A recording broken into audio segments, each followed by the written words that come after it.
राधे राधे प्रिय मित्रों, हर हर महादेव। स्वागत है आपका इस शिवमयी भक्ति यात्रा में, जहां हम आज जानेंगे आषाढ़ मास की अध्याय 11 में शिव की महिमा अनंत है। वे केवल देवों के देव नहीं, पापियों के उद्धारकर्ता भी हैं। आज की कथा एक ऐसे प्राणी की है जिसे समाज ने त्यागा, जिसने जीवन में केवल अंधकार देखा। लेकिन जब उसने नमः शिवाय का स्मरण किया तो शिव ने उसे न केवल स्वीकार किया बल्कि परम मोक्ष भी दिया। यह है पिशाच की शिवभक्ति की कथा। प्राचीन समय में एक भीमकाय राक्षस था जिसका नाम था कालकेश।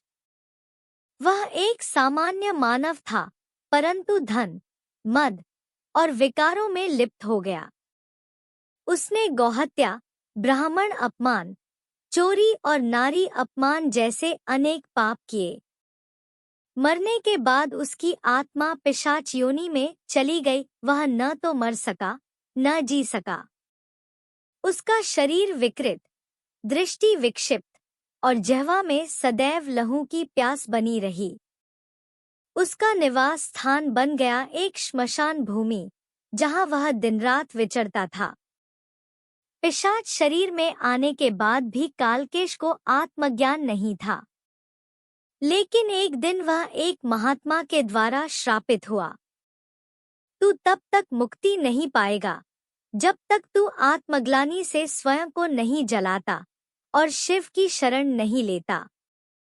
यह श्राप उसके हृदय में चुभ गया। उसे नींद नहीं आती, भोजन में स्वाद नहीं और उसकी देह भीतर से जलने लगी। एक दिन वह जंगल के भीतर एक संत को देखता है जो नमः शिवाय का जाप कर रहे होते हैं। उनकी आंखें बंद थी, पर शरीर से दिव्य तेज निकल रहा था। पिशाच वहीं छिप गया और उनकी बातों को सुनने लगा। हे भोलेनाथ, इस आषाढ़ मास में जो भी तुम्हारा नाम सच्चे हृदय से ले, उसका उद्धार निश्चित है। वो शब्द उसके अंदर गूंजने लगे। उस रात पहली बार पिशाच ने आंखें बंद करके कहा, नमः शिवाय। अब शुरू हुआ उसका शिवस्मरण। वह श्मशान में ही बैठ गया जहां दिन रात केवल राख उड़ती थी। वहीं उसने शिवलिंग की कल्पना की। पहले दिन उसने 11 बार जाप किया, दूसरे दिन 21 बार, तीसरे दिन 51 बार। कुछ ही दिनों में उसने 108 बार मंत्र जप की संख्या पार कर ली। लेकिन वो बार बार रोता, चिल्लाता और स्वयं को पत्थरों से मारता, हे शिव, क्या तुम मुझे भी स्वीकारोगे? कुछ ब्राह्मण और गांव वाले वहां आए और बोले, यह पिशाच अब शिवभक्त बन रहा है। इसका स्पर्श भी अपवित्र है। पिशाच ने विनम्रता से उत्तर दिया, हाँ, मैं पिशाच हूँ। मैंने पाप किए, पर अब मैं केवल भगवान को पुकार रहा हूँ। यदि शिव मुझे न अपनाए तो कौन अपनाएगा? लोगों ने उसका अपमान किया, पर वो हंस पड़ा और बोला, अब मेरा अहम मर चुका है, केवल नमः शिवाय शेष है। शिव कैलाश पर थे। पार्वती ने पूछा, नाथ, आप चिंतित लग रहे हैं। शिव बोले, एक पिशाच जिसने संसार को दुख दिया, आज अपने ही तप से मुझे विचलित कर रहा है। उसकी तृष्णा अब केवल आत्मशुद्धि की है।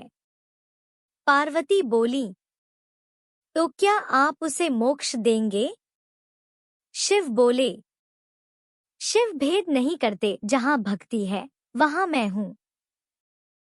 पिशाच रात्रि में ध्यानस्थ था, आंखें बंद थी, आंसू थमे नहीं थे।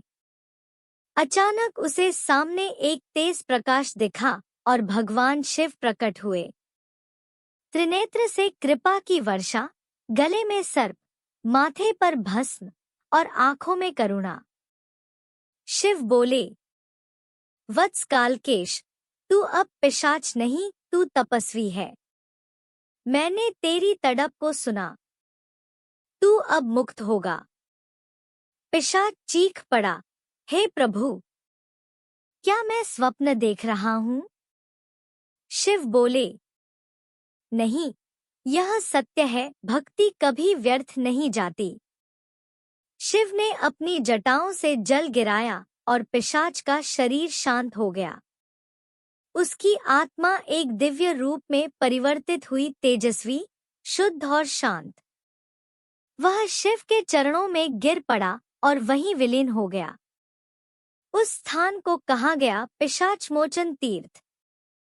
यह कथा हमें सिखाती है, कोई भी प्राणी इतना पापी नहीं कि शिव उसे स्वीकार न करे। भक्ति, पश्चाताप और तप जीवन को बदल सकते हैं। आषाढ़ मास केवल पुण्यात्माओं का नहीं, पापियों का भी उद्धार काल है।